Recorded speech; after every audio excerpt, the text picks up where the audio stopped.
Okay, good morning, dear student. So let's start today's class from that SN1 and SN2.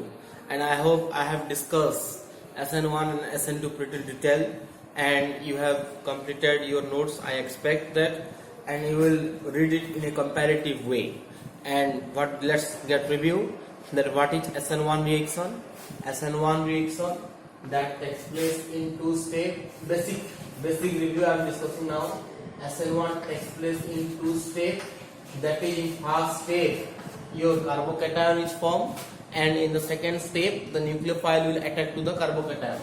But SN2, what happens in SN2? It takes place in a single step. Single step through TBP transition state. Through TBP transition state. This we have already discussed. And here two steps. In the first step, carbocation is formed.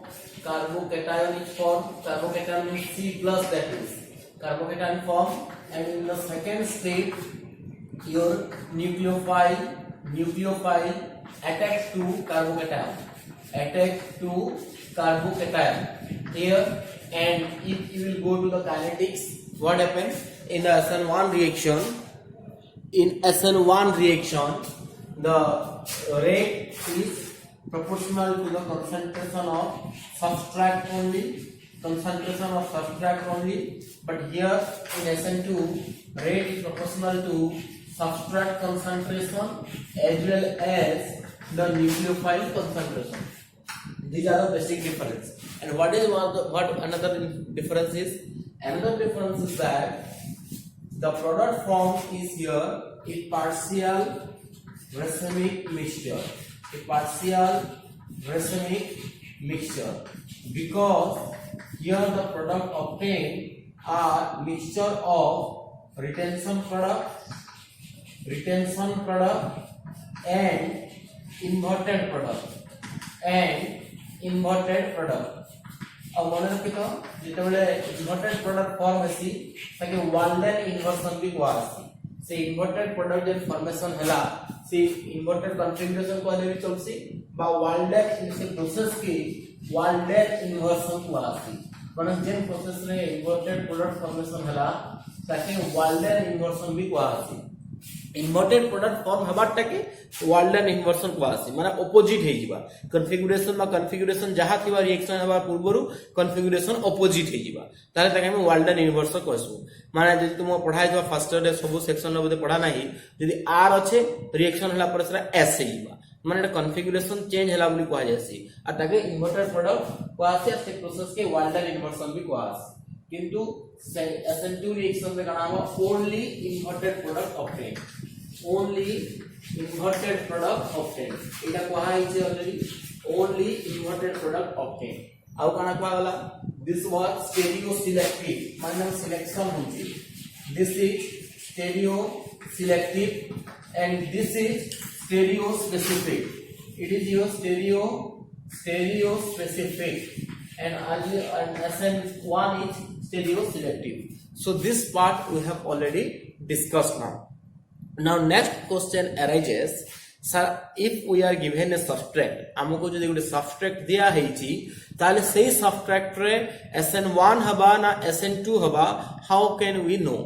आमे जानी केंती पारमा गोटे substrate of nucleophile दे देला आ उसने पचला एटा SN1 through हबा कि SN2 through हबा तमे जानबो केंती ताल लागे टिके कांसेप्ट गोटे कांसेप्ट अछि ध्यान दो कांसेप्ट ता जे एबे एक सबस्ट्रेट देई छै आ उटे ने न्यूक्लियोफाइल दिया है छै आ ओने न्यूक्लियोफाइल असला परे आर ओ न्यूक्लियोफाइल के OH लखे दवे उठे जाय न्यूक्लियोफाइल बेटर हवा देखबा लगी सो ROH तो ही दिबा इने बाहरला x माइनस so इने क्वेश्चन पचराला जी sir whether it will be through SN1 और through SN2 how can we know आमे किन जानि पारमा एडा SN1 थ्रू हबा कि एडा SN2 थ्रू हबा तार लागि कांसेप्ट हला ए जो r माइनस rx देन अछि से rx का जदि SN1 थ्रू जदि हेइबा तार माने काना पहला इंटीमेट आयन पेयर फॉर्मेशन हेइबा r plus x minus formation हेइबा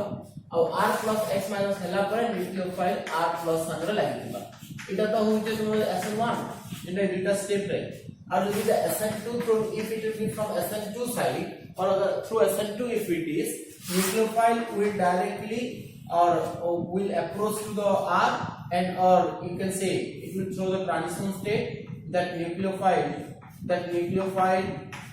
approaching to the R and this is leaving from the H or leaving from the R. One hello living group is leaving and nucleophile is attacking and it is taking place in simultaneously and you are getting the inverted product. So this part is SN2 and this part is SN1. Remember this is the TBP transition state. It will be thrown from TBP transition state. So now question arises, the substrate will prefer to follow which path? But substrate को path follow करियो पे prefer करियो. ये depend करबा the stability of R plus रे. जदि substrate रे R plus टा स्टेबल थिबा जदि सबस्ट्रेट रे कार्बोकेटायन बा इंटीमेट आयन पेयर ही परथुबा इंटीमेट आयन पेयर ही परथुबा माने काना सबस्ट्रेट रे R plus जदि फॉर्मेशन ही परथुबा जदि ये स्टेबल ही परथुबा ताहले रिएक्शन टा SN1 थ्रू हबा और जदि R plus टा अनस्टेबल होथुबा बा लेस स्टेबल होथुबा ताहले सरा SN2 थ्रू हबा तो कोनसे भी सबस्ट्रेट को देखला परे how can we say that whether it will be SN1 और SN2 the one of the criteria is यार वो क्राइटेरिया हला SN1 किबा SN2 हबारो से क्राइटेरिया का नाम कोई भी देखो सबस्ट्रेट पहला तुम देखि दबो you will see the substrate first you will check about the stability intimate ion pair पहला मीनिंग हला और इसके कहने की मतलब है आयन पेयर का मतलब है कार्बोकेटायन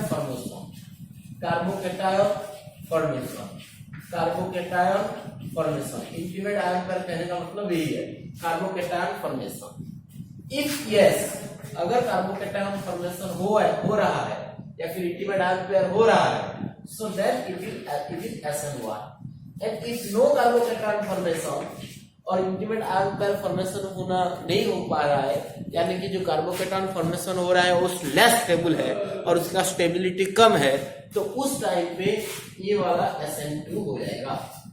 सो ये one of the nature of the substrate. इस सबस्ट्रेट के नेचर के ऊपर डिपेंड करेगा whether the substrate will prefer to go from SN1 side और SN2 साइड. तो इटा गोटे बहुत इंपोर्टेंट क्राइटेरिया और बहुत इंपोर्टेंट क्राइटेरिया इसको ध्यान में रखो. इंटीमेट आयन पेयर फॉर्म होगा या नहीं. अगर इंटीमेट आयन पेयर फॉर्मेशन हो रहा है सबस्ट्रेट में तो फिर ये SN1 है और अगर इंटीमेट आयन पेयर फॉर्मेशन नहीं हो पा रहा है तो ये SN2 थ्रू गया होगा. समझ में आ गया. और ध्यान रखना जो बहुत भी जो पॉसिबिलिटी आते हैं अगर तुम्हारा टर्शियरी कार्बोकेटायन दिया है और टर्शियरी सबस्ट्रेट है और इफ ये टर्शियरी कार्बोकेटायन फॉर्मेशन हो रहा है तुम्हें पता चल जाएगा सबस्ट्रेट को देखने के बाद इफ टर्शियरी कार्बोकेटायन हो रहा है सो वो SN1 होने के चांसेस बहुत ज्यादा होता है और तो SN1 ही वो रिएक्शन प्रोसीड करता है क्योंकि टर्शियरी कार्बोकेटायन जब हो रहा होगा तब उस टाइम पे इस कार्बोकेटायन का स्टेबिलिटी बहुत ज्यादा हुआ होगा.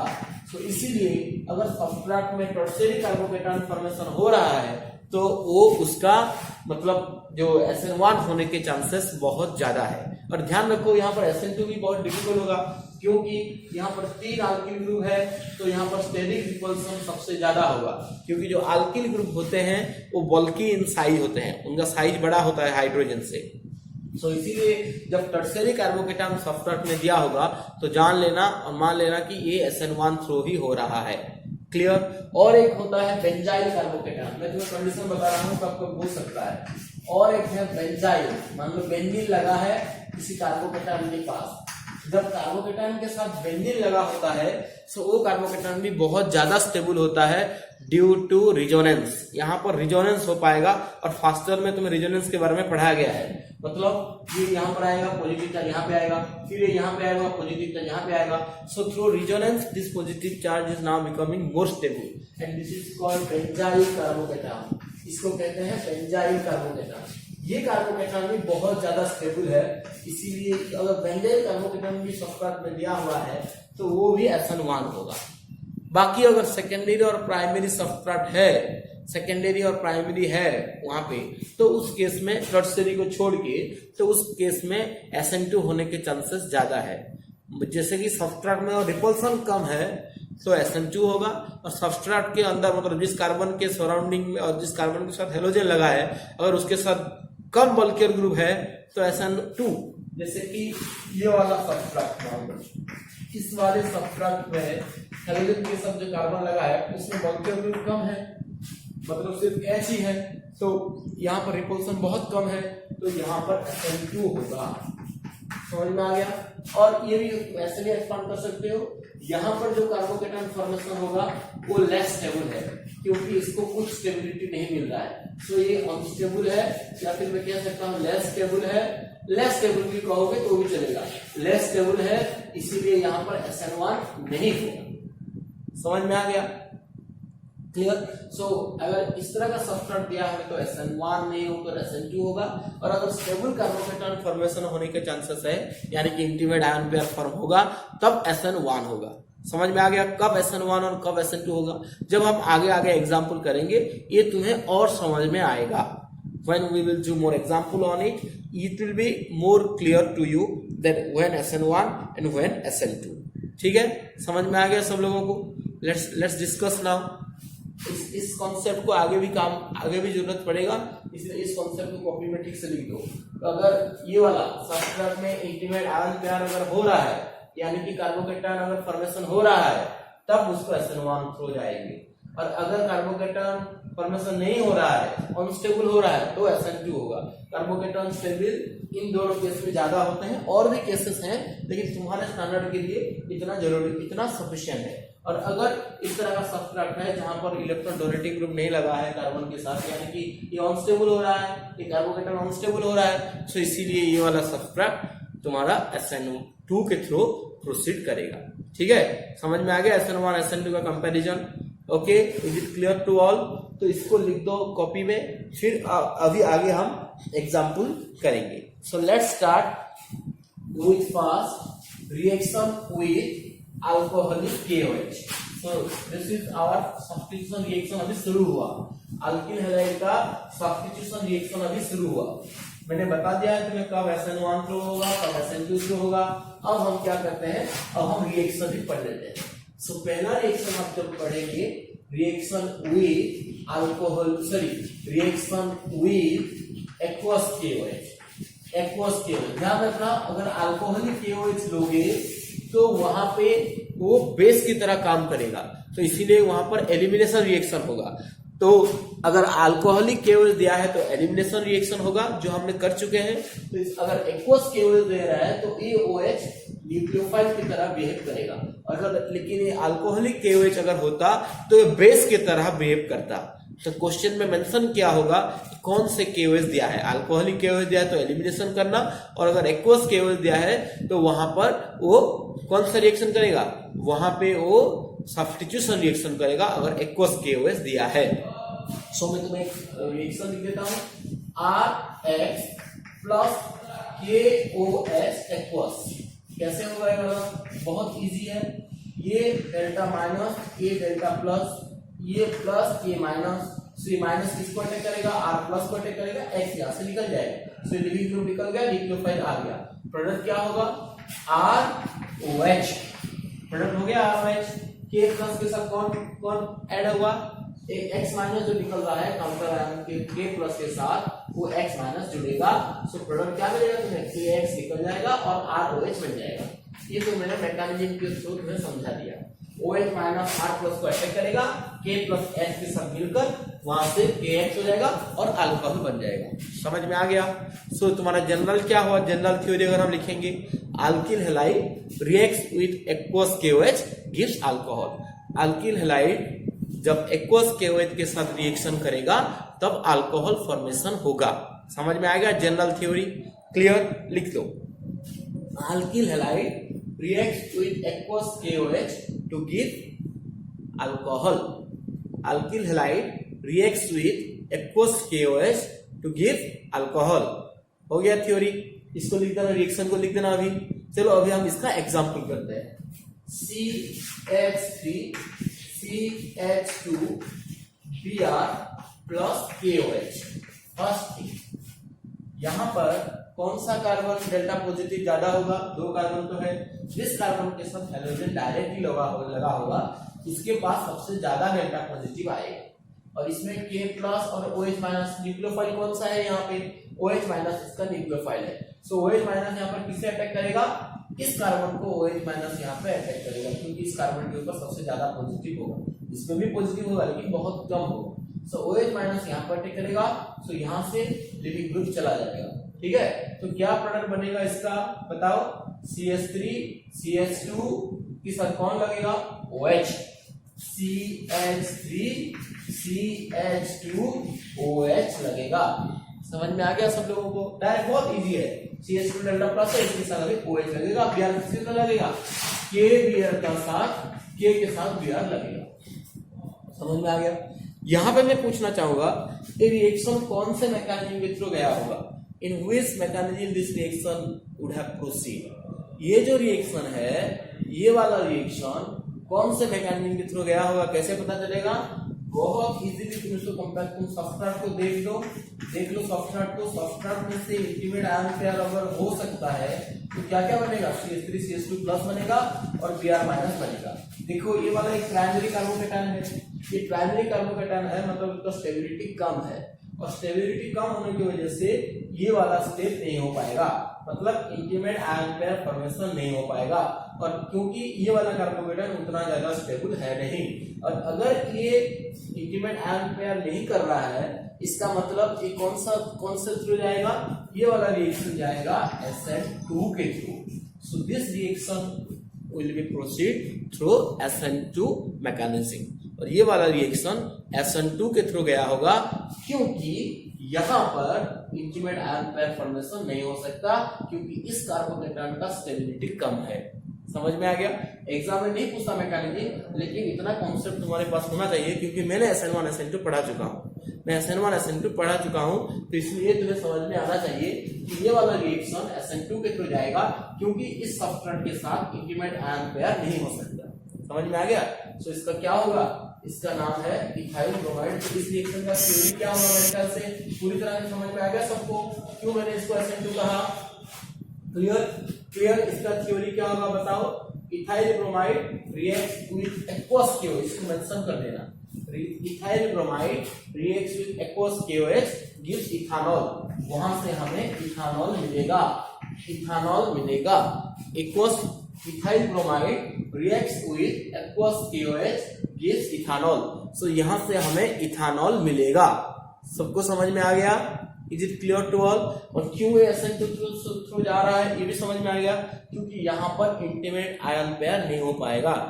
ठीक है, डिग्री में क्या बोलता है, ग्रेजुएशन में जब तुम केमिस्ट्री ऑनर्स लोगे पूछेगा इसका मैकेनिज्म को भी एक्सप्लेन करो, तो इसका मैकेनिज्म को हम कैसे एक्सप्लेन कर सकते हैं, अगर मैं तुम्हें दिखाना नहीं दिखाऊंगी तो भी चलेगा, लेकिन डिग्री में पूछता है, फिर भी तुम्हारा स्टैंडर्ड के हिसाब से ये पूछ सकता है कि रिएक्शन SN1 थ्रू जाएगा या फिर SN2 थ्रू जाएगा, लिखने के लिए नहीं बोलेगा। सो मैं यहाँ पर बताओ ये वाला रिएक्शन कौन सा थ्रू जाएगा, SN2 के थ्रू जाएगा, क्योंकि यहाँ पर इंटीमेट आयन पेयर नहीं हो पाएगा, उसका स्टेबिलिटी बहुत कम है। समझ में आ गया। इसका थ्योरी भी मैंने बोल दिया है, थ्योरी इसका डिक्टेट कर दिया है। मान लो एक अलग सा सब्सट्रेट दिया है, ये खत्म हो गया, अब ये वाला सब्सट्रेट दिया है, टर्शियरी ब्यूटाइल ब्रोमाइड के साथ एक्वस KOH। यहां से क्या होगा बताओ, यहां से क्या होगा, फर्स्ट थिंग ये वाला तो न्यूक्लियोफाइल है, ये OH माइनस को कार्बन प्लस पे अटैक करे, कौन सा कार्बन के ज्यादा प्लस होगा, इस वाले कार्बन के साथ ज्यादा प्लस होगा, मतलब यहाँ पर डेल्टा नेगेटिव, यहाँ पर डेल्टा पॉजिटिव। सो OH माइनस यहाँ पे अटैक करेगा। सो OH माइनस जब यहाँ पे अटैक करेगा तो ये प्रोडक्ट क्या बनेगा, प्रोडक्ट यहाँ पर बनेगा CH3 CH3 यहाँ से Br निकल जाएगा लिविंग ग्रुप, इसके साथ OH लग जाएगा। जब इसके साथ OH लग गया तब यहाँ से क्या मिलेगा हमें प्रोडक्ट, बाय प्रोडक्ट क्या मिलेगा, इसका K प्लस और इसका लिविंग ग्रुप Br माइनस मिलकर KBr हो जाएगा। क्लियर। इसको बोलते हैं tertiary butyl bromide, tertiary pure butyl जो भी चलेगा, टर्शियरी ब्यूटाइल ब्रोमाइड बोलते हैं इसको, और इसको बोलते हैं tertiary butyl alcohol, TERT tertiary butyl alcohol. यहाँ पे अगर क्वेश्चन पूछेगा ये वाला रिएक्शन SN1 थ्रू गया होगा या फिर SN2 थ्रू गया होगा। कैसे पता चलेगा? इस सबस्ट्रेट को देख लो, इस सबस्ट्रेट के पास अगर इंटीमेट आयन पेयर फॉर्मेशन होगा और इससे अगर इंटीमेट आयन पेयर फॉर्मेशन होगा तो एक टर्शियरी कार्बोकेटायन तुम्हें मिलेगा, और जब एक टर्शियरी कार्बोकेटायन तुम्हें मिल रहा है उसका स्टेबिलिटी ज्यादा होता है, और उसका स्टेबिलिटी ज्यादा होने की वजह से हम बोल सकते हैं इंटीमेट आयन पेयर फॉर्मेशन होगा। और अगर इंटीमेट आयन पेयर फॉर्मेशन हो रहा है इसका मतलब ये वाला रिएक्शन कौन से थ्रू जाएगा? ये वाला रिएक्शन जाएगा SN1 के थ्रू। तो हमें देखना है कि यहाँ ये वाला सबस्ट्रेट में इंटीमेट आयन पेयर फॉर्मेशन होगा या नहीं। इसमें इंटीमेट आयन पेयर फॉर्मेशन होगा, मैंने कैसे बताया? क्योंकि जब ये ब्रेक होगा तो वहां से ये मिलेगा, ये वाला कार्बोकेटायन मिलेगा, और तुम्हें पता है ये वाला कार्बोकेटायन बहुत ज्यादा स्टेबल होता है। ये वाला कार्बोकेटायन स्टेबल होने की वजह से हम बोल सकते हैं कि इसमें से इंटीमेट आयन पेयर फॉर्मेशन होगा, और इंटीमेट आयन पेयर फॉर्मेशन होगा इसीलिए ये वाला रिएक्शन SN1 के थ्रू जाएगा। समझ में आ गया सब लोगों को? सो जब तुम्हारा इंटीमेट आयन पेयर फॉर्मेशन हो रहा है तब वो रिएक्शन SN1 के थ्रू जाएगा, और अगर इंटीमेट आयन पेयर फॉर्मेशन नहीं हो रहा है तो वो वाला रिएक्शन SN2 के थ्रू जाएगा। सो मेरे ख्याल से रिएक्शन विद एक्वस KOH सबको समझ में आ गया। इसका थ्योरी क्या होगा? Tertiary butyl bromide reacts with aqueous KOH gives tertiary butyl alcohol. Tertiary butyl bromide reacts with aqueous KOH gives tertiary butyl alcohol. सबको समझ में आ गया? Is it clear to all? Is it clear to all? Is it clear to all? So पहला reaction substitution में खत्म हो गया। ये सब्स्टिट्यूशन का पहला सब्स्टिट्यूशन बाय और रिएक्शन विद एक्वस KOH, ये पहला सब्स्टिट्यूशन रिएक्शन है। चलो और एक सब्स्टिट्यूशन रिएक्शन यहाँ पे डिस्कशन कर लेते हैं। सब्स्टिट्यूशन विद अल्कोक्साइड और reaction with alkoxide. Reaction with sodium alkoxide, इसका जनरल फॉर्मूला होता है RONA। देखो इसको बोलते हैं sodium alkoxide. Sodium alkoxide, alkoxide, sodium alkoxide. Sodium alkoxide के साथ हम अभी रिएक्शन पढ़ते हैं, ठीक है? ALKOXID, सोडियम अल्कोक्साइड के साथ अभी हम रिएक्शन पढ़ेंगे। सोडियम अल्कोक्साइड का जनरल फॉर्मूला क्या रहा? RONA। मतलब है कौन सा यहाँ पे न्यूक्लियोफाइल होगा? Na के साथ क्या होता है? प्लस होता है। O के साथ क्या होता है? मान यहाँ पर R O के साथ बॉन्ड हुआ होगा, मैंने RONA जो लिखा है जनरल फॉर्मूला R के साथ R O के साथ बॉन्ड में लगा है, ऐसा स्पेस में नहीं रहता है। सो RONA में कौन सा न्यूक्लियोफाइल है? ये RO माइनस जो है वो न्यूक्लियोफाइल है। समझ में आ गया? इसका एग्जांपल क्या क्या हो सकता है? R की जगह पर CH3 भी तुम ले सकते हो, CH3ONA भी हो सकता है, ये बॉन्ड हुआ होगा, तो या फिर CH3 CH2ONA भी हो सकता है। तो इन सभी को हम सोडियम अल्कोक्साइड का जनरल, सोडियम अल्कोक्साइड का जनरल फॉर्मूला है, ये इसका एग्जांपल है। इस सबस्ट्रेट का न्यूक्लियोफाइल कौन सा है? CH3O-, ये इसका न्यूक्लियोफाइल है। यहाँ पर इसका न्यूक्लियोफाइल क्या है? बॉन्ड है, सब कुछ बॉन्ड है, अगर नहीं दोगे तो चलेगा, लेकिन दे देना चाहिए। तो यहाँ पर कौन सा न्यूक्लियोफाइल है? यहाँ पर CH3 CH2O- न्यूक्लियोफाइल है, ये तो काउंटर आयन है। Na+ यहाँ पे जो रहेगा वो बाय प्रोडक्ट में आएगा। समझ में आ रहा है? चलो एग्जांपल कर लेते हैं एक। So let's discuss one example. RX ले लेते हैं। RX के साथ RONA का पहले कराते हैं, फिर बाद में एग्जांपल बताएंगे। तो यहाँ पर क्या होगा बता जल्दी? वेरी सिंपल कॉन्सेप्ट, वही जो कॉन्सेप्ट था सब्स्टिट्यूशन का, डेल्टा माइनस डेल्टा प्लस। यहाँ पर कौन सा माइनस कौन सा plus? RO minus Na+। So RO minus O, this O minus will attack to which one? O minus attack करेंगे, ये न्यूक्लियोफाइल है, O minus will attack to R। X minus क्या होगा? यहाँ से निकल जाएगा लिविंग ग्रुप बनके। सो क्या होगा प्रोडक्ट बताओ? इस R के साथ क्या लगा है? R के साथ O लगा है, और उस O के साथ कौन लगा है? R लगा है। अगेन R, ये R सेम भी हो सकता है, अलग अलग भी हो सकता है। तो प्रोडक्ट क्या बनेगा? देखो R, इस R के साथ अभी कौन लगा है? O, उस O के साथ पहले कौन था? R था, तो ये मेरा प्रोडक्ट बन गया। और X के साथ लगेगा, X लगेगा Na के साथ, तो यहाँ से बाय प्रोडक्ट मिलेगा NaX। समझ में आ गया? ये वाला प्रोडक्ट क्या है बताओ? कौन सा कंपाउंड है? ये वाला कौन सा कंपाउंड है? O साथ 2 अल्किल ग्रुप लगा है, इस कंपाउंड को ईथर बोलते हैं। This is called ether. Clear? So तुम्हें पता चल गया इस रिएक्शन का मतलब। सो जब अल्किल हैलाइड के साथ सोडियम अल्कोक्साइड रिएक्शन करता है, जब अल्किल हैलाइड के साथ सोडियम अल्कोक्साइड रिएक्शन करता है तो उस टाइम पे ईथर फॉर्मेशन होता है। And this reaction is called Williamson synthesis. इसको हम विलियमसन सिंथेसिस बोलते हैं। इस ईथर फॉर्मेशन को और इस वाले रिएक्शन को विलियमसन सिंथेसिस बोलते हैं। ये भी एग्जाम के थ्रू बहुत इंपॉर्टेंट है, very very important. What is Williamson synthesis question पूछ देता है। ओके, क्या है विलियमसन सिंथेसिस? लिखो मेरे साथ। Alkyl halide reacts with sodium alkoxide. Alkyl halide reacts with sodium alkoxide, medium में ईथर रहेगा। याद रखना, जब भी मेटल का रिएक्शन आता है तब वहां पे मीडियम में ईथर रहता है। और एक बार रिपीट कर देता हूं। Alkyl halide reacts with sodium alkoxide in presence of ether, in presence of dry ether. जरूरत नहीं है क्योंकि ईथर तो फॉर्मेशन में होना है, कुछ भी जरूरत नहीं। आई एम सॉरी, ईथर नहीं देने से भी चलेगा। और एक बार लिखते हैं, alkyl halide reacts with sodium alkoxide to give ether. समझ में आ गया? और एक बार बोल देता हूं, alkyl halide reacts with sodium alkoxide gives ether. यहाँ पर पानी नहीं रहेगा, ध्यान रखना। जब भी मेटल का भी यूज होता है वाटर मीडियम नहीं हो सकता। क्लियर? वाटर मीडियम नहीं हो पाएगा। सो ये ध्यान रखना हमेशा। ये प्रैक्टिकल में जब भी हायर स्टडी में कोई रिएक्शन करता है और अगर मान लो कोई मेटल के साथ रिएक्शन कर रहा है तो वहां पे वाटर नहीं लिया जाता, बिल्कुल वाटर नहीं ले सकते तुम। सो क्या हो गया? अल्किल हैलाइड के साथ जब सोडियम अल्कोक्साइड का रिएक्शन हुआ तो यहाँ से ईथर फॉर्मेशन हो गया। So alkyl halide reacts with sodium alkoxide gives ether. क्या देगा वो? ईथर देगा। और इस रिएक्शन को क्या बोलते हैं? This reaction is called Williamson synthesis. This reaction is called Williamson synthesis. समझ में आ गया? एग्जांपल करते हैं विलियमसन सिंथेसिस का।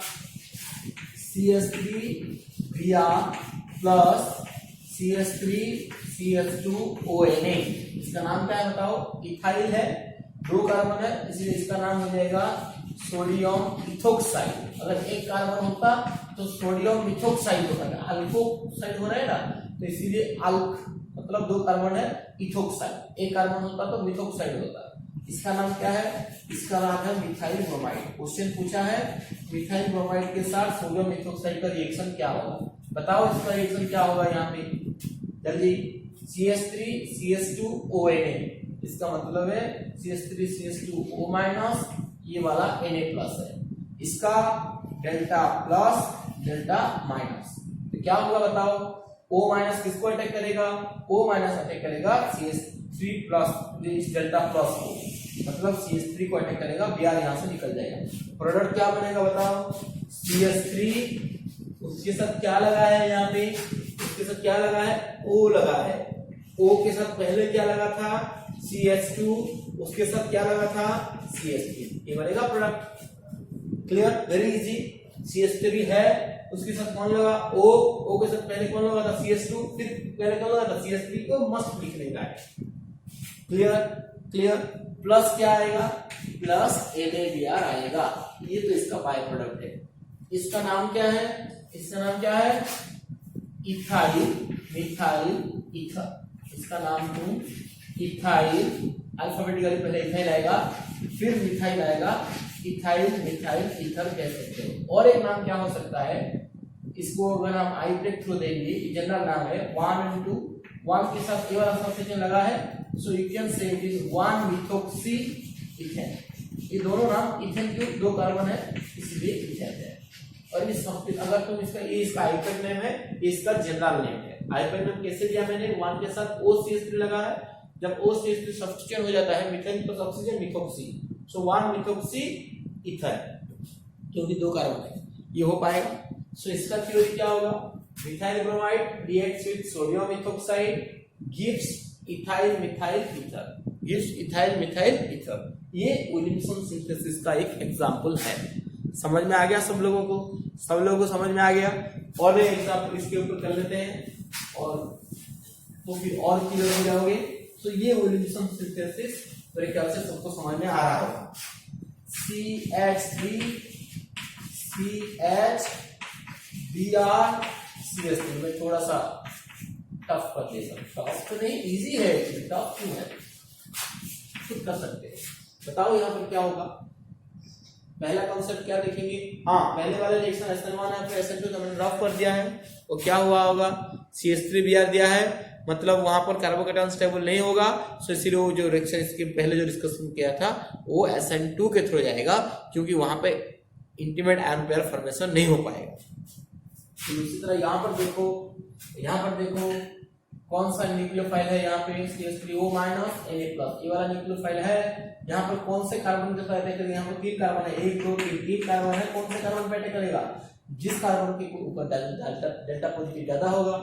किस कार्बन के ऊपर डेल्टा पॉजिटिव ज्यादा है, इस कार्बन के ऊपर, क्योंकि इसका डेल्टा नेगेटिव है, इसका डेल्टा पॉजिटिव है, ये डायरेक्टली लिंक है, तो इसके ऊपर ज्यादा पॉजिटिव होगा, इसीलिए O माइनस आएगा, O इस कार्बन के ऊपर आएगा और ये Br निकल जाएगा। तो प्रोडक्ट क्या बनेगा, प्रोडक्ट बनेगा CH3 CH, इस CH3 में सब कौन लगेगा, OCH3 लगेगा, फिर CH3 पहले से था वो रहेगा, और बाय प्रोडक्ट क्या बनेगा, Na और Br का बाय प्रोडक्ट NaBr बनेगा। समझ में आ गया, इसका नाम क्या होगा, 1 2 3, सो मतलब 2 मिथोक्सी 3 कार्बन है प्रोपेन, 2 मिथोक्सी प्रोपेन बनेगा। समझ में आ गया, इसका नाम है 2 ब्रोमो प्रोपेन। तो 2 ब्रोमो प्रोपेन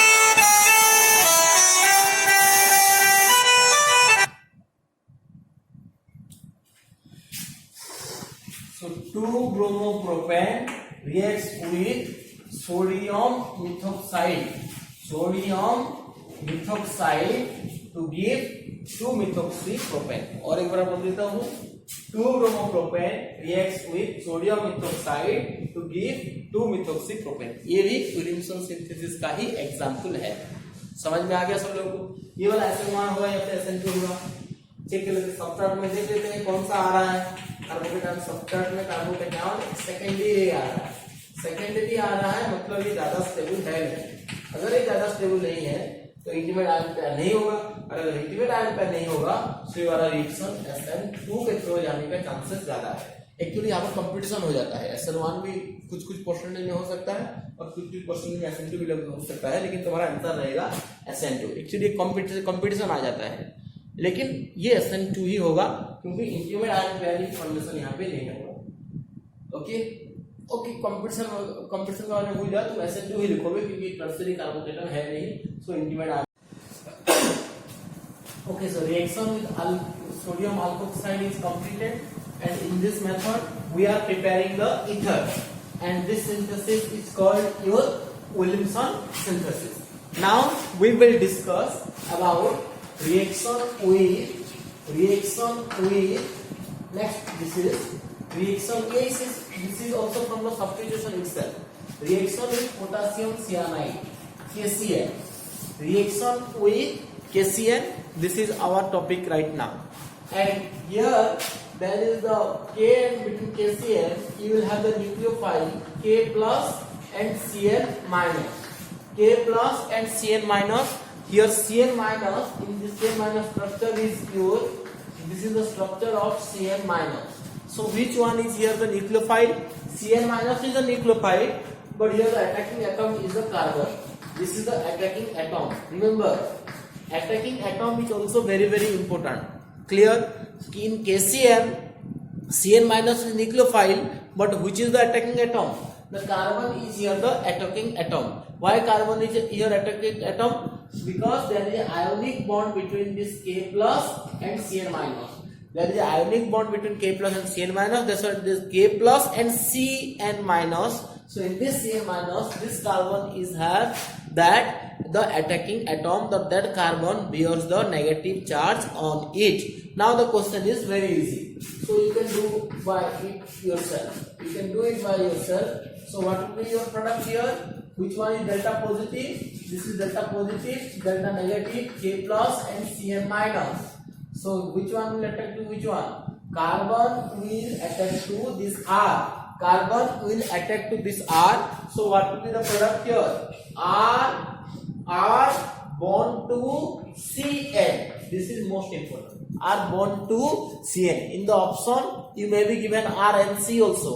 ऑप्शन में RNC भी दिया होगा, ऑप्शन में RNC भी दिया हो सकता है, लेकिन RNC नहीं होगा क्योंकि अटैकिंग एटम यहाँ पर कार्बन है, क्योंकि इस कार्बन और C के बीच में आयोनिक बॉन्ड है। फिर बाय प्रोडक्ट क्या निकलेगा? X माइनस यहाँ से निकल गया, K plus and X minus दोनों मिलके KX हो जाएगा, K plus and X minus दोनों मिलके KX हो जाएगा और R के साथ Cl लग जाएगा। So you are getting alkyl cyanide. इसका थ्योरी क्या होगा? Alkyl halide reacts with potassium cyanide. Alkyl halide reacts with potassium cyanide to give alkyl halide reacts with potassium cyanide to give alkyl cyanide. वहां से हमें alkyl cyanide मिलता है। समझ में आ गया सब लोगों को? क्लियर?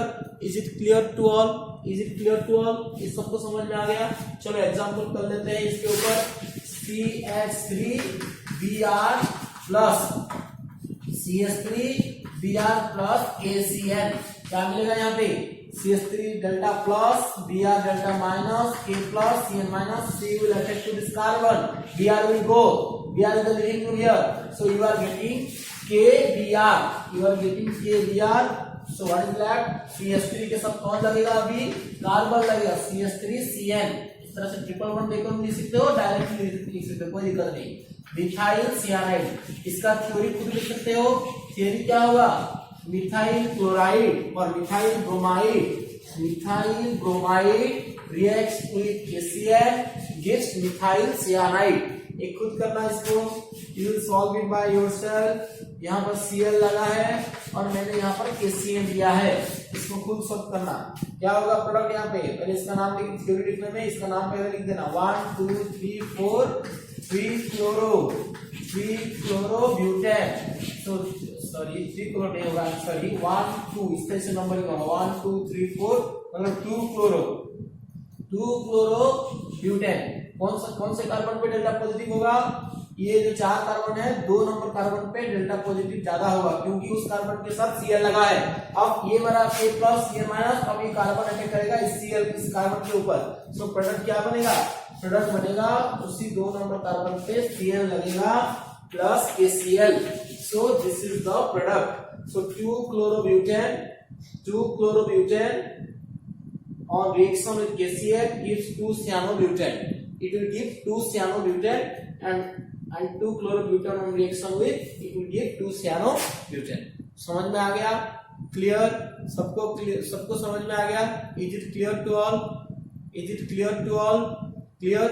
इसका और भी एक नाम हो सकता है, जैसे कि अगर मैं इसको फंक्शनल ग्रुप ले लूं, सो 1 2 3 4, सो ये क्या हो सकता है? 2 मिथाइल 4 कार्बन है, ब्यूटेन नाइट्रिल भी हो सकता है क्योंकि जब Cn फंक्शनल ग्रुप होता है तो उसको नाइट्रिल बोलते हैं। 1 2 3 4 2 मिथाइल ब्यूटेन नाइट्रिल, ऐसा भी हो सकता है इसका नाम। और भी नाम क्या हो सकता है? 1 2 3 4, मतलब ये वाला ग्रुप को अगर मैं कॉमनली बोल दूं, so it will B isobutyl हो जाएगा। आइसोब्यूटाइल सियानाइड भी हो सकता है, इसको तुम आइसोब्यूटाइल सियानाइड भी बोल सकते हो या फिर 2 मिथाइल ब्यूटेन नाइट्रिल भी कह सकते हो। ये तुम्हारे ऊपर डिपेंड करता है तुम इसको कैसे लिखते हो। 2 मिथाइल ब्यूटेन नाइट्रिल भी कह सकते हैं या फिर आइसोब्यूटाइल सियानाइड भी कह सकते हैं, ये तुम्हारे ऊपर डिपेंड करेगा तुम इसको कैसे नाम दे रहे हो। तो हो गया, अल्किल सियानाइड का कॉन्सेप्ट समझ में आ गया। यहाँ से अल्किल सियानाइड बनेगा। अब मैं तुम्हें थोड़ा सा यहाँ पे आगे का बताऊंगा, जैसे कि ये जब अल्किल सियानाइड फॉर्मेशन हो जाता है, इस अल्किल सियानाइड को यूज करके हम बहुत सारे अदर कंपाउंड बना सकते हैं। वी कैन मेड और we can prepare some other compound by using this alkyl cyanide. हम उस अल्किल सियानाइड को यूज करके हम कुछ अलग कंपाउंड बना सकते हैं। क्या क्या बना सकते हैं? ये अल्किल सियानाइड का नेचर है। ये तुम्हें इस वाले कॉन्सेप्ट में इंटर कन्वर्शन में हेल्प करेगा। जैसे कि अगर मैं इस अल्किल सियानाइड को पार्शियल हाइड्रोलिसिस करूंगा, क्या करूंगा उसको? Partial hydrolysis. पार्शियल हाइड्रोलिसिस मतलब इसको पूरा हाइड्रोलाइज नहीं किया जाएगा, आधा हाइड्रोलाइज करा जाएगा। पार्शियल हाइड्रोलिसिस, पार्शियल हाइड्रोलिसिस जब हम करेंगे, और किसके साथ पार्शियल हाइड्रोलिसिस किया जाता है? हाइड्रोजन पेरोक्साइड के साथ। जब हम इसको इन प्रेजेंस ऑफ ए बेस, इस अल्किल सियानाइड को हाइड्रोजन पेरोक्साइड के साथ हम इसको पार्शियल हाइड्रोलाइज करते हैं, तो वहां से प्रोडक्ट क्या मिलता है? इस N के साथ H2 लग जाता है, ध्यान दो, N के साथ H2 लग जाएगा, N के साथ H2 लग जाएगा। इसका मैकेनिज्म में जाने की जरूरत है नहीं तुम्हें, कैसे मैं बता रहा हूं इसको समझो। एक्चुअली हाइड्रोलिसिस का मतलब क्या होता है? Addition of water. हाइड्रोलिसिस का मतलब होता है एडिशन ऑफ वाटर। ये तो याद आ जाएगा, रिएजेंट तो पता चल गया।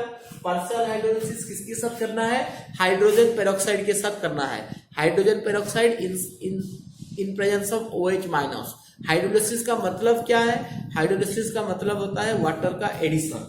तो यहाँ पर वाटर का एडिशन होगा। तो वाटर का जब एडिशन होगा तो क्या निकलेगा प्रोडक्ट? N के साथ H2 लग जाएगा और C के साथ O लग जाएगा। Very easy technique. ये तुम्हें नॉट में लिख देना वाटर, क्योंकि पार्शियल हाइड्रोलिसिस मैंने बोला है H2O2 के साथ होगा। सो N के साथ H2 हो जाएगा और C के साथ O हो जाएगा। सो क्या मिलेगा प्रोडक्ट? देखो, R बॉन्ड C के साथ क्या लगेगा? O लगेगा। और O कौन सा बॉन्ड होता है? डबल बॉन्ड, क्योंकि O का वैलेंसी 2 होता है।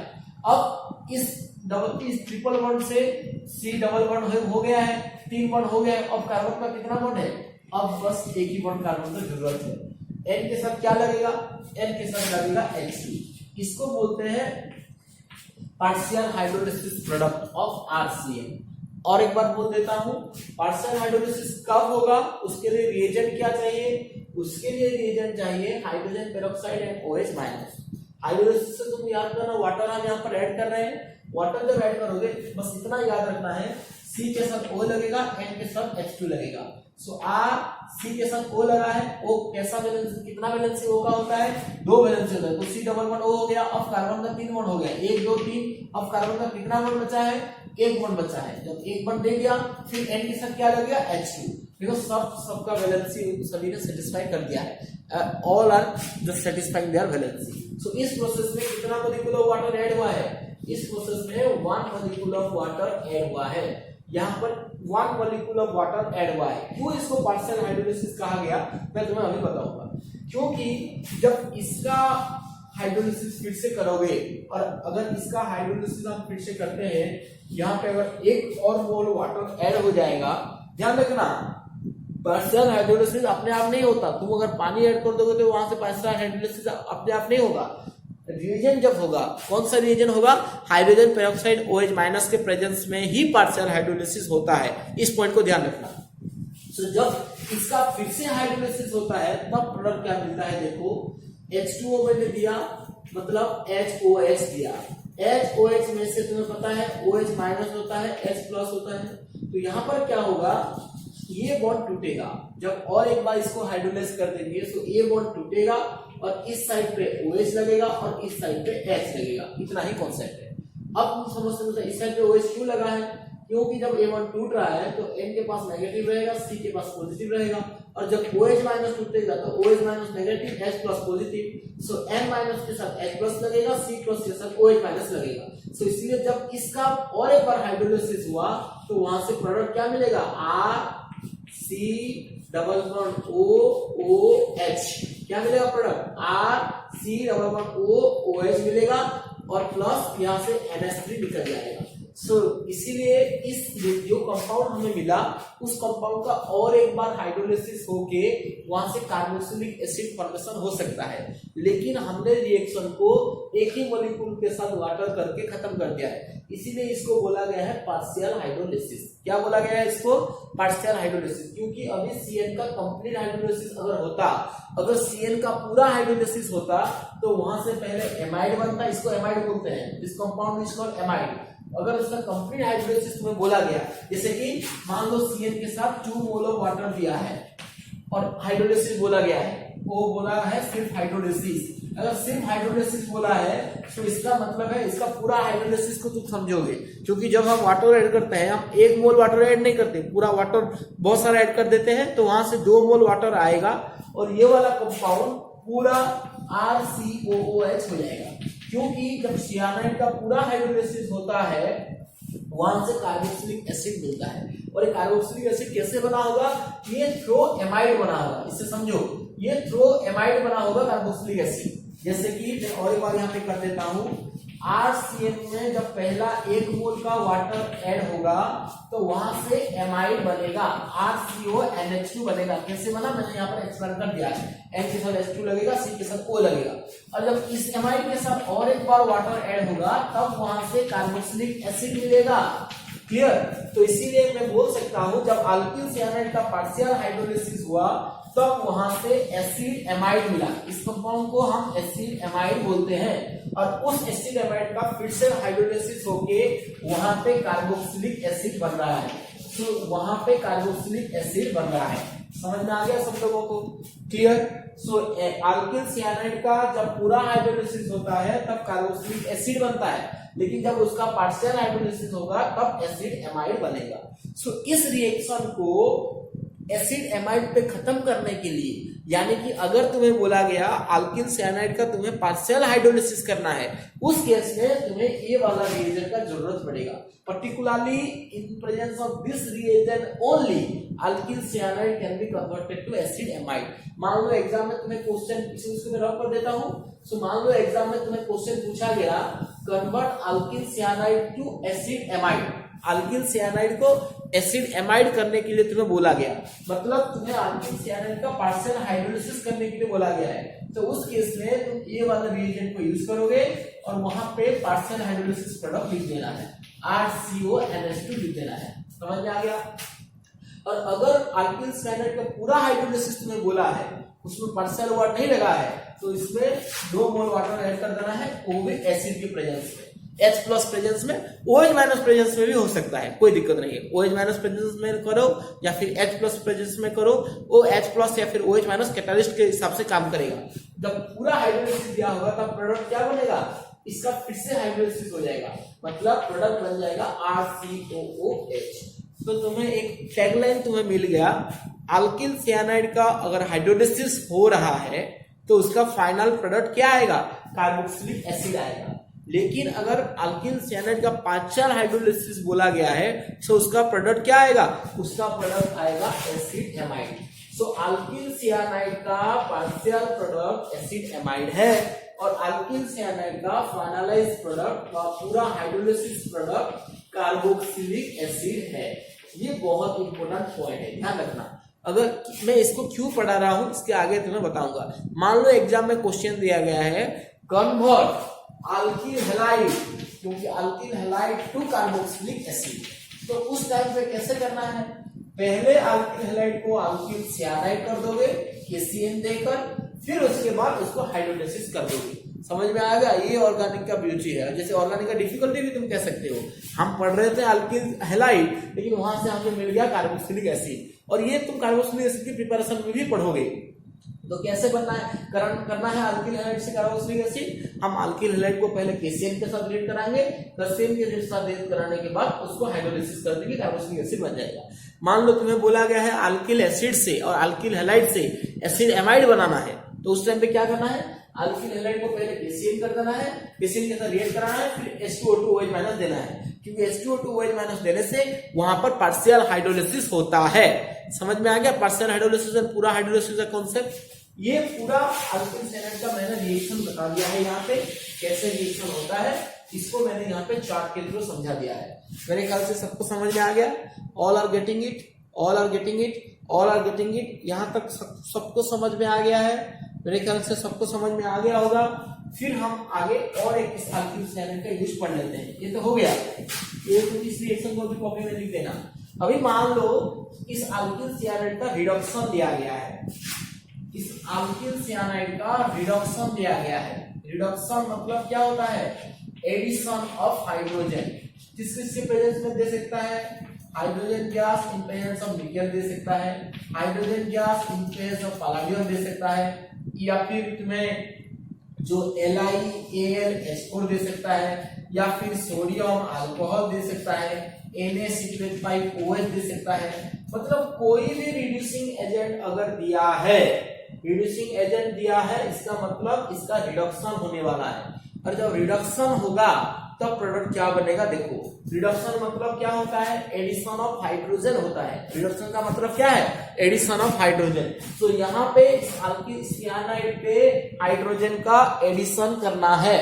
सियानाइड पे जब तुम हाइड्रोजन का एडिशन करोगे तब क्या होगा, देखो ये पाई बॉन्ड है, ये पाई बॉन्ड है, जो जो पाई बॉन्ड है वो पाई बॉन्ड ब्रेक हो जाएगा, और पाई बॉन्ड ब्रेक होके वहां पे हाइड्रोजन ऐड हो जाएगा।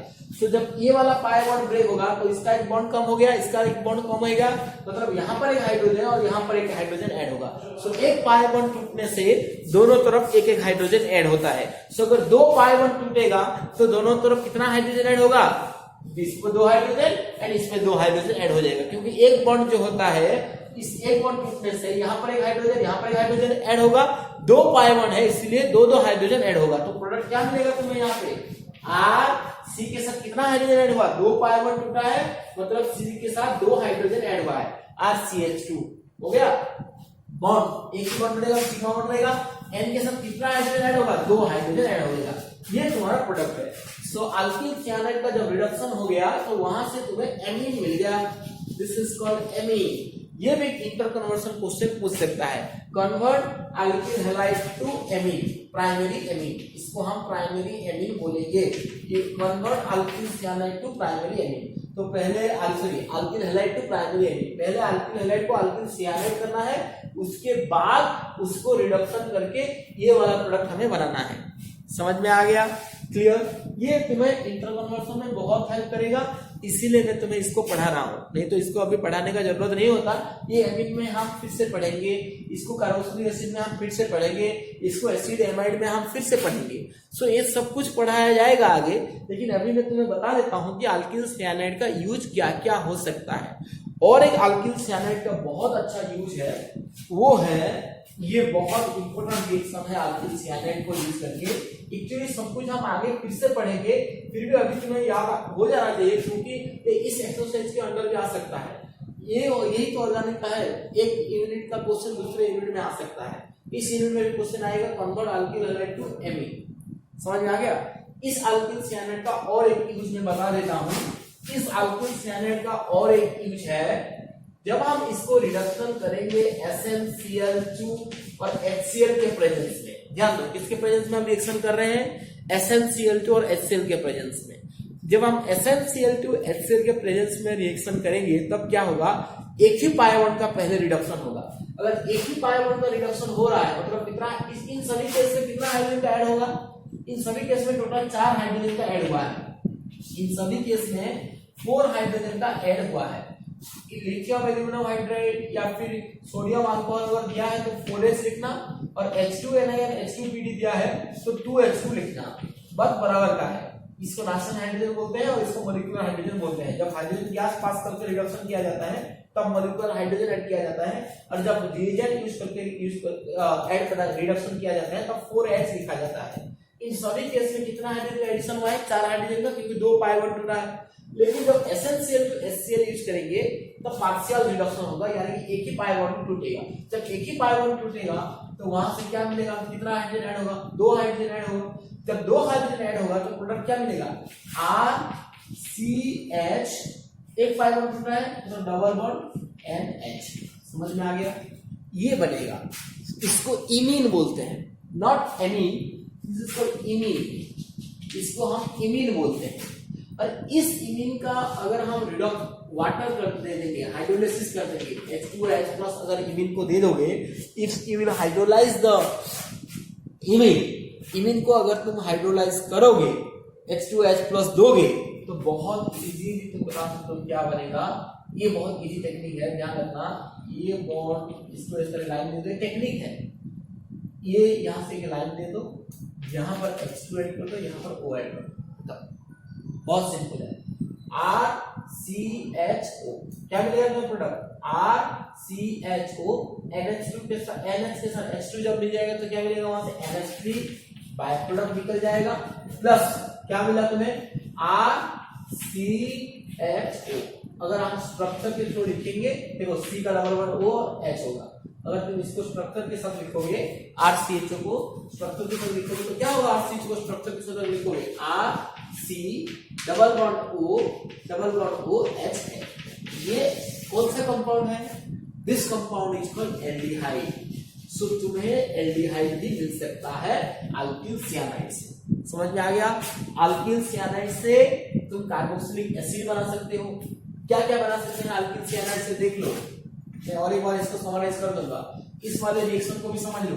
अल्किल सियानाइड को अगर SnCl पर HCl दोगे तो वहां से पहले एमीन बनेगा, फिर उसका अगर हाइड्रोलाइसिस कर देंगे तो वहां से हम एल्डिहाइड बना सकते हैं। समझ में आ गया? क्लियर। मैं इन सभी को और एक बार यहाँ पे एक्सप्लेन कर देता हूँ, मतलब पूरी तरह से, जैसे कि क्वेश्चंस क्या क्या हो सकते हैं। इसको लिख देना, पॉज करके पहले इसको लिखना, फिर आगे देखना। पॉज करके इन सभी को लिखना, क्या क्या मैंने किया है, फिर आगे इसको देखना। देखो यहाँ पर अल्किल हैलाइड देना है, अल्किल हैलाइड देना है। उस अल्किल हैलाइड से पहले हमने क्या बनाया? अल्किल सियानाइड बनाया। कैसे बनाया पता चल गया? कैसे बनाया? KCl लेकर हमने ये बनाया। अब इस अल्किल सियानाइड से मैं बहुत सारा अलग अलग कंपाउंड बना सकता हूँ और इन सभी का क्वेश्चन आ सकता है। अल्किल सियानाइड से मैं क्या बना सकता हूँ? एमाइड बना सकता हूँ। एमाइड कैसे बना सकता हूँ? पार्शियल हाइड्रोलाइसिस करके मैं एमाइड बना सकता हूँ। पार्शियल हाइड्रोलाइसिस कैसे करते हैं? H2O2 OH हाइड्रोजन पेरोक्साइड को OH माइनस के प्रेजेंस में पार्शियल हाइड्रोलाइसिस होता है। इसको मैं पार्शियल हाइड्रोलाइसिस बोला था। फिर वहां से कार्बोक्सिलिक एसिड बना सकते हैं। कैसे बना सकते हैं? कंप्लीट हाइड्रोलाइसिस करके। जब हम कंप्लीट हाइड्रोलाइसिस कराएंगे एसिड या फिर बेस के प्रेजेंस में, तब कार्बोक्सिलिक एसिड बनेगा। और वहां से फिर अगर मैं रिडक्शन कर दूं तो वहां से एमीन भी मिल सकता है और रिड्यूसिंग एजेंट में कुछ भी ऐड कर सकता हूं। फिर वहां से एल्डिहाइड भी बना सकते हैं। एल्डिहाइड कैसे बना सकते हैं? इससे हम एल्डिहाइड भी बना सकते हैं। कैसे बना सकते हैं एल्डिहाइड तो डायरेक्टली तो नहीं बनेगा। पहले क्या करते हैं इसको, पहले स्टेप में हमने क्या किया? SnCl2 HCl देकर रिडक्शन कराया। फिर बाद में सेकेंड स्टेप में हमने वाटर H+ दिया। सो इस स्टेप से एल्डिहाइड भी बना सकते हैं। समझ में आ गया? सो ये बना एसिड एमाइड। इस तरह से लिख देना कॉपी में। जो इतना क्लोजली ऑर्गेनिक को पढ़ेगा उसको ये ऑर्गेनिक मजा आएगा और वो क्वेश्चन अच्छी तरह से सॉल्व कर पाएगा। इसको एमीन बोलते हैं और इसको एल्डिहाइड बोलते हैं। Clear?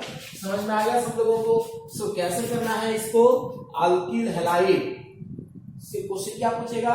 Convert alkyl halide to acid amide, convert alkyl halide to carboxylic acid, convert alkyl halide to amine, convert alkyl halide to aldehyde. इस तरह से क्वेश्चन पूछेगा। समझ में आ गया?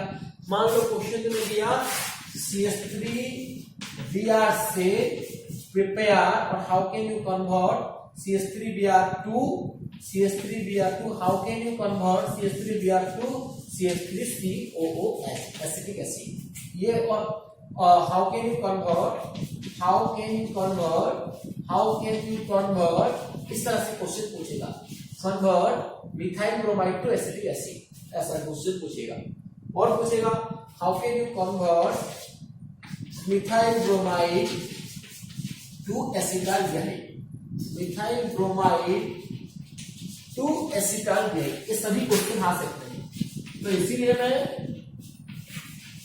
मिथाइल ब्रोमाइड एसिटाल्डिहाइड मतलब CH3CHO से एसिटाल्डिहाइड का फॉर्मूला होता है CH3CHO। ये है एसिटाल्डिहाइड का फॉर्मूला। इथानॉल जिसको हम कहते हैं मिथाइल ब्रोमाइड CH3Br2 CH3CHO। ये क्वेश्चन पूछेगा। कैसे करना है? पहले CH3Br2 एल्डिहाइड पूछा है, अल्किल से एल्डिहाइड पूछा है तो CH3Br2 पहले CH3CN करना है, फिर उसको इस मेथड से करना है। और ये वाला जो मेथड जिस मेथड से एल्डिहाइड बना है अल्किल सियानाइड से, जिस मेथड से अल्किल सियानाइड से एल्डिहाइड बना है उसको स्टीफन रिएक्शन भी बोलते हैं। That is called Stephen reaction. ये हम आगे पढ़ेंगे। ओके, ये एल्डिहाइड में पढ़ेंगे। अभी बस इतना तो समझ में आ गया होगा मेरे ख्याल से। I hope you all are getting it. ऐसे कैसे क्वेश्चन हो सकता है मैंने इसका एग्जांपल भी दे दिया, ये दोनों एग्जांपल सॉल्व कर देना। Methyl bromide to acetic acid, methyl bromide to acetaldehyde solve कर देना। इस तरह से मैं तुम्हें पूरा अल्किल साइनाइड का यूज भी यहाँ पर पढ़ा दिया है। ओके, आज के लिए बस इतना ही। इन सभी को गौर से लिखना और ठीक गौर से पढ़ना, रोज प्रैक्टिस करना, नहीं तो ऑर्गेनिक बहुत टफ हो जाएगा। ओके।